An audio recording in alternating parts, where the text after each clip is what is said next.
আহ্বান করতেছেন যে কোনো প্রতিষ্ঠানও কি তারা মানবে না? হ্যাঁ, বিএনপির যারা আছেন, আমরা আপনাদেরকে মহব্বত করি, আপনারা নির্যাতিত একটা দল, আপনাদেরকে মহব্বত করি। আপনারা যে মাঝে মধ্যে বলেন যে কে চাঁদাবাজি করে, তো আপনাদের দলের লোকেরা যদি এইভাবে মাদ্রাসা মসজিদ থেকেও চাঁদাবাজি করে, এটা কি আপনাদের দলের জন্য কোনো কল্যাণ বয়ে আনবে? আমারে বলেন, এটা কি বিএনপির জন্য কোনো কল্যাণ হবে? মাদ্রাসা মসজিদ তো মানুষ মানার কথা। আমার মাদ্রাসাটা আমি যুদ্ধ করে মাদ্রাসা করছি, আজকে আমার মাদ্রাসা মাটি ফেলাবো? এখানকার চেয়ারম্যানে তার গুন্ডা বাহিনী দিয়ে আমার মাদ্রাসার মাটি আটকে দিব কেন? আমি বারবার অনুরোধ করছি আমার মাদ্রাসা এটা ছেড়ে দেন। এরপরে এরা বলতেছে এটা চেয়ারম্যানের নির্দেশ, মাটি ছাড়া হবে না। 2টা গাড়ি আমার সকাল থেকে আটকে রাখছে, আমি আমাদেরকে বেতন দিতে হবে না?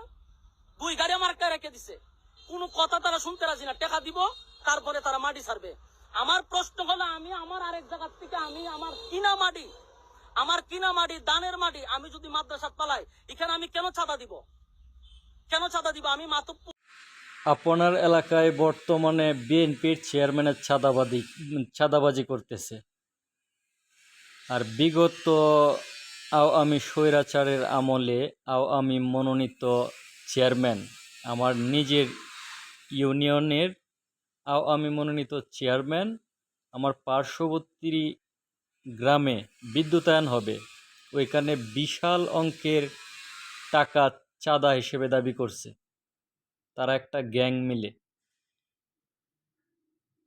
তারপরে দেই নাই, ওদেরকে টাকা দেওয়া হয় নাই, যার ফলশ্রুতিতে কিছুদিন বিলম্ব হয়েছে বিদ্যুতায়নের কাজ করতে। তারা বলে চেয়ারম্যানের সার্টিফিকেট দেবে না, বিদ্যুতের খুঁটি গাড়ার জন্য দিবে না।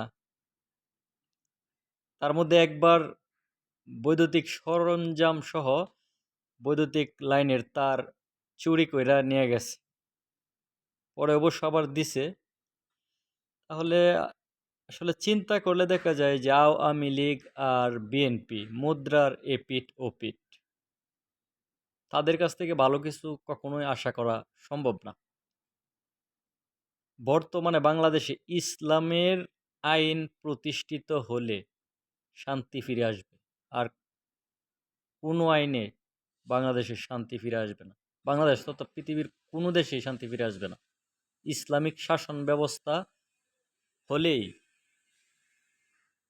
সর্বস্তরের জনগণের মধ্যে শান্তি বিরাজ করবে, নতুবা অসম্ভব।